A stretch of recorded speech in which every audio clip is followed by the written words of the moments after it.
Hey, it's Joel, and I'm here with Alex. Hey everyone. Alex is from Proto Pasta, as you probably know, and there was a problem with the matte fiber HTPLA when I printed my miniJoel with the MakerBox sample. Alex saw this, and he actually had some engineering findings on the filaments, how to print them better, what's going wrong, and how we can improve performance of HTPLA and other materials on the Prusa i3 Mark III 3D printer. Did I cover it? Yeah. Okay, I'm going to show you how to do it with Alex and Keith over there, right here on... It's a 3D printing nerd. 3D printing nerd. 3D printing nerd! This video is sponsored by Squarespace. Ready to start your new business? Make it. Get started with Squarespace. There you are. Welcome back. Like I said, on the MakerBox sample video where I printed out the miniJoel, I did have issues with the matte fiber from Proto Pasta. You did notice that.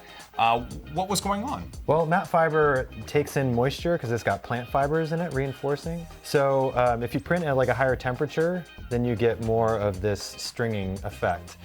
Unfortunately, we found, just like you, on the Mark III, that we need to print hotter to get a good stable printing result without jamming. Right, on the Mark III with HTPLA at 240C, that's the butter point where prints just look magical. Right. But it's 240C with a PLA base, and I can't do 240 on everything. Right. It should, and these materials, the HTPLA doesn't have to print at 240 on other machines. Correct. So what's going on? What we found is that you're increasing the temperature to like get past hanging up inside the hot end. Like you can get a good print, like reliability, but you do give up detail of like small features. We've got a bunch of gnomes here. These are printed on the Mark II, right? And this is what you did on the Mark III. Yeah. So the Mark II, here, let's take a look at that. This is HTPLA, and it's a fine looking gnome. It's a wonderful looking gnome. This is HTPLA. This is the matte fiber. Yeah. This is cloverleaf, Keith. Yep. Cloverleaf green, and it looks great as well. So this is the same G code that was running on the Mark III. Right. But at what temperature? So these were all done at 210, like you would sort of expect by standard to run PLA on the Mark II. It's also what's set up as standard on the Mark III. However, if you try 210 on the Mark III, you get jamming issues. Let's take a look at that.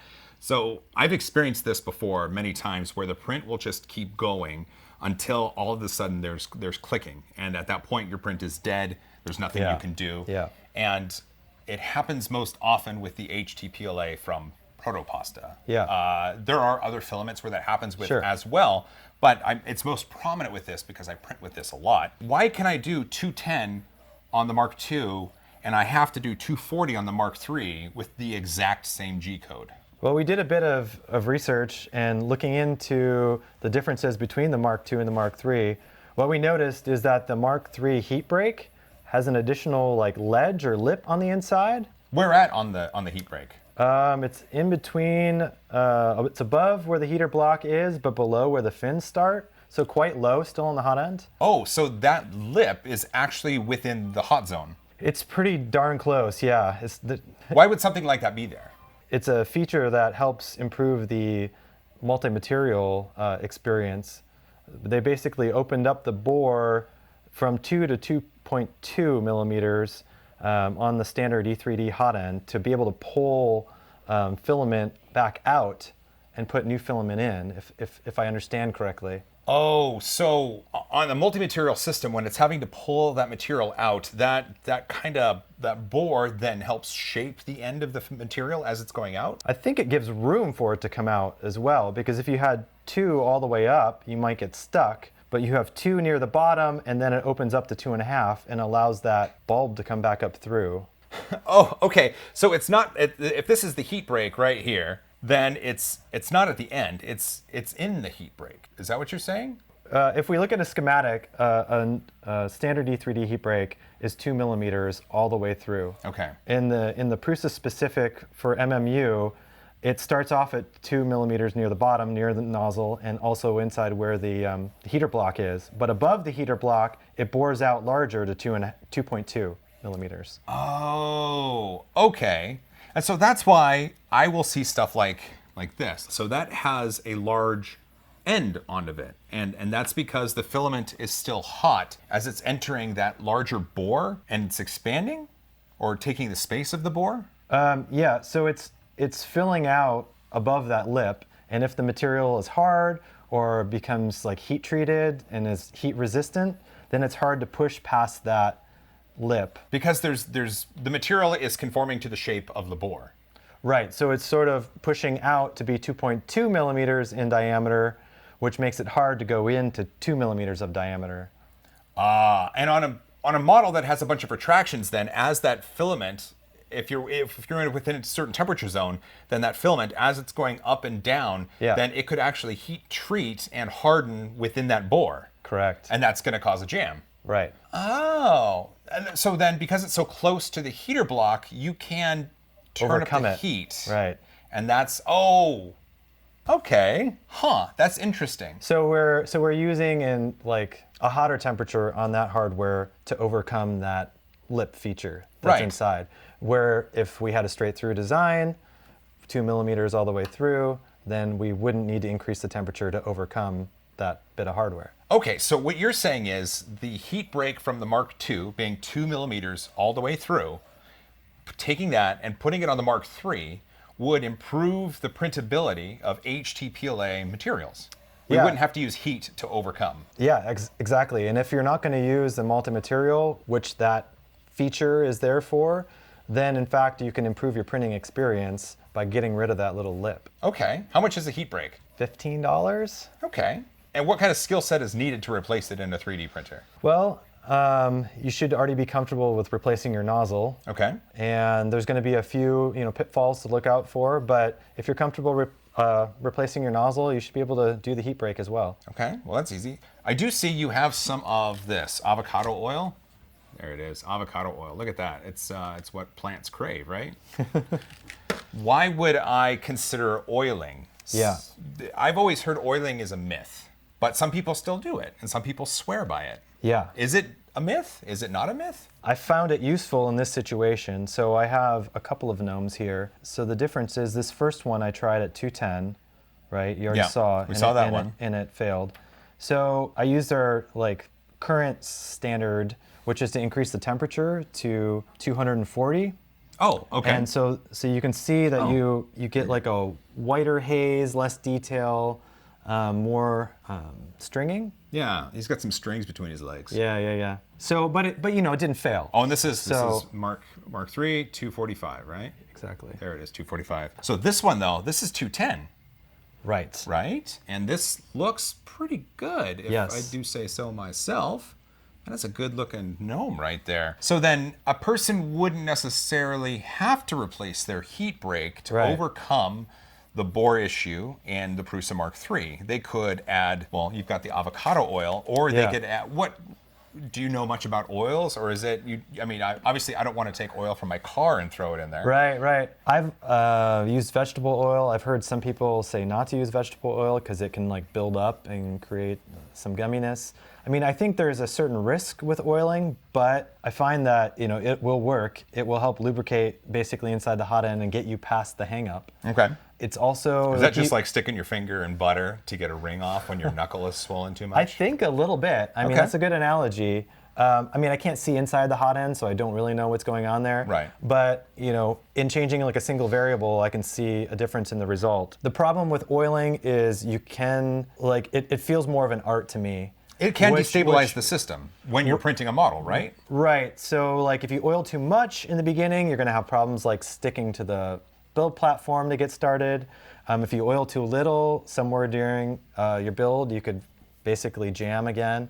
In this case, what I like to do is just take a paper towel and dab the oil on the towel and tape it around. So this is very little. Very, very little, very little. So basically I just fold up a towel and I use this to squirt a little oil here inside, and that amount got this guy done. Okay. Oh, and you just have it kind of taped around the filament as it's going into, it would be exactly. into the top it would be of the in extruder. here, and this would be just above it. So it would look like that, and it's a really easy, low-cost solution. It seems like someone might have oils in their their kitchen or their bathroom cabinet that they could experiment with. And if someone wasn't confident in their abilities with replacing a heat break, this would be something they could experiment with easy. Yeah. And if they didn't want to replace the heat break and they wanted to consider oiling, then they can experiment with it before, right? This is one of those Totally. one of those kind of things. But you know what? You have a Keith. You brought a Keith. I brought a Keith. And Keith likes to tinker with things. And Keith also has an E3D heat break, right? Yes. Straight through, 2mm bore. Right. Okay, so what we can do is we'll let Keith tinker with this machine. We'll go get some burgers. And then when we come back, we'll do some prints, test it out, and we'll see what happens. Sounds great. All right.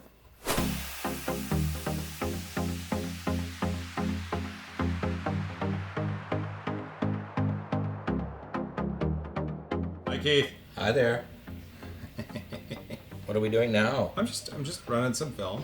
So they're looking at it during the time lapse, and they're gonna see, why is Joel back there with a camera? And I'm just gonna show them some stuff. That's what I do, Keith. I show them stuff. Hey, you want to upgrade it to the R3 parts? No, I'm kidding. I'm kidding. So let's see. How's that look? I'm gonna wipe it off with my wet paper towel that I went off camera to get earlier, Ooh, which I stole from over there, by the way. that's fine. This is probably your alcohol paper towel. It is. Keep going, Keith. I'm going. I'm keeping.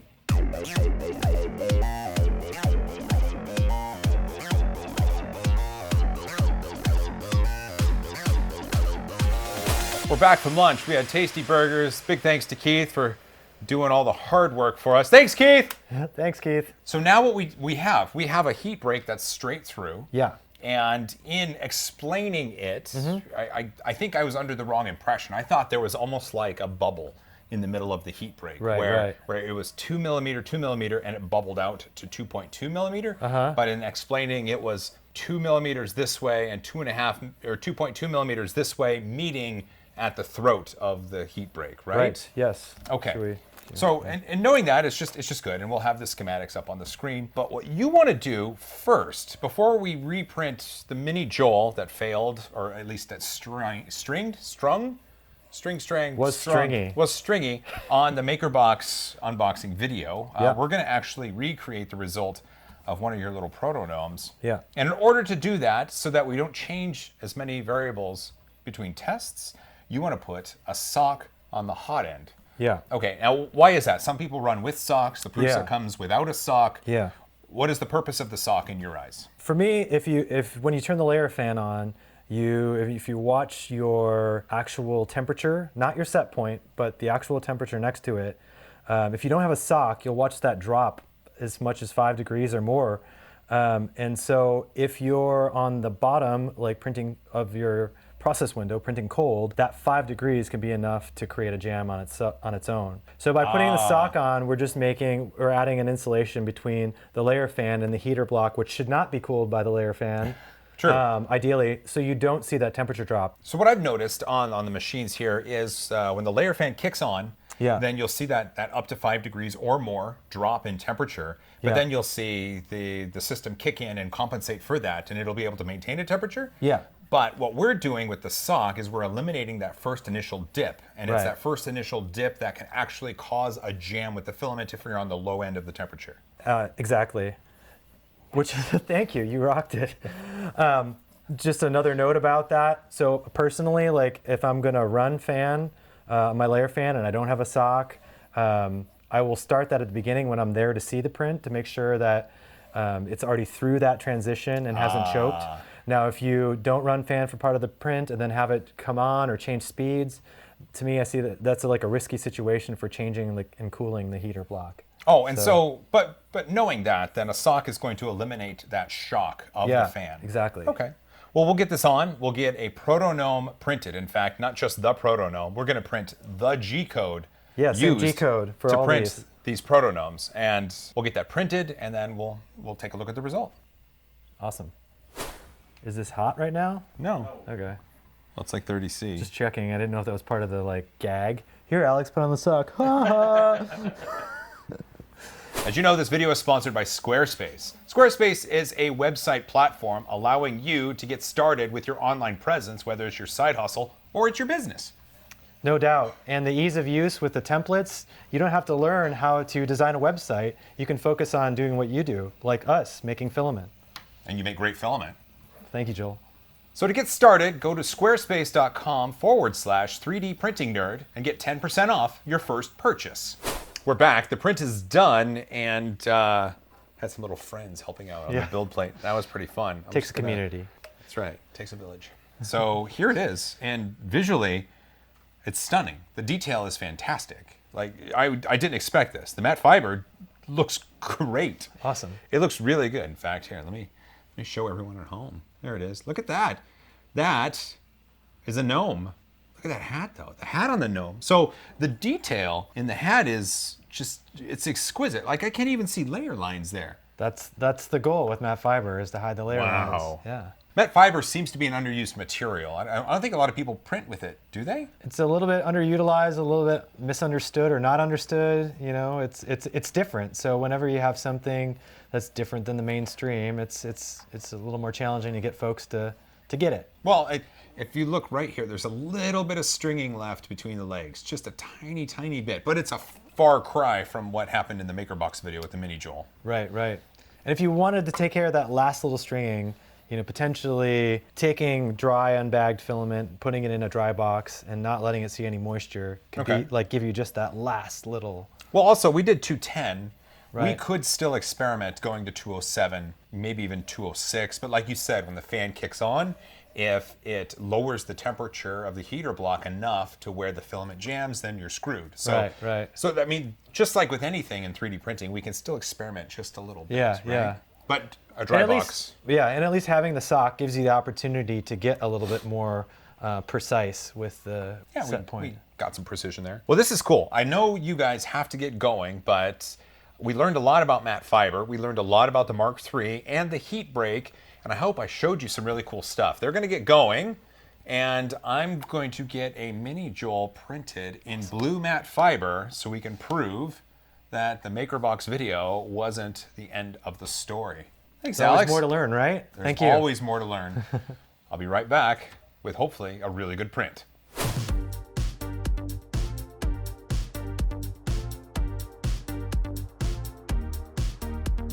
I'm gonna stop this print here.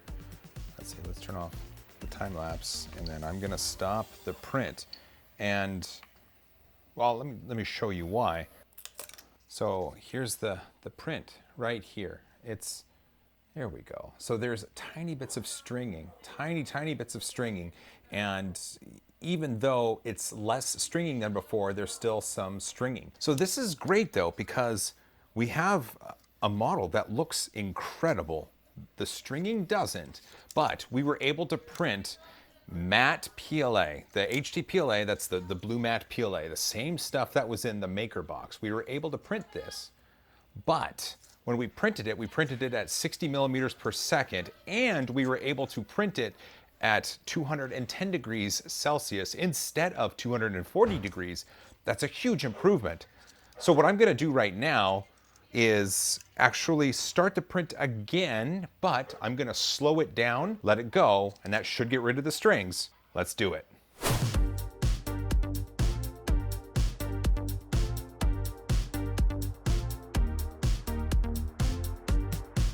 We've had a lot happen. Let me catch you up. First, let's see. We had this one right here. This was the one that was printed at PLA defaults. This was printed in the Proto Pasta HTPLA matte fiber, and this was printed at 215, 210C. So that's what that looks like. And I thought maybe slowing it down would actually reduce the leftover stringing. I thought maybe the stringing was just from the speed pulling something across and not and making the plastic stretch. That's what I thought. So I thought I'd slow it down halfway, and obviously that did not work. Those are some stringy pajamas. Both though, both. I want you to take a look. Well, this one here, especially. So this was printed at 60 millimeters per second, PLA defaults. That's not bad. That's not bad. That's HTPLA, not at 240, but at PLA defaults on the Prusa, 215, 210C. I bet it could even go lower, which I tried. So I went with default speed, but 205 degrees C, 205 degrees. And I just look at that. There's a little bit of stringing between the legs, and there's a little bit of stringing on either side of the arms, but the model looks fantastic. It looks wonderful. This is HTPLA from Proto Pasta. This is printing at 205 degrees C. This is less than Prusa defaults. This is more akin to a standard PLA temperature. This is fantastic. And you see the printer going right now.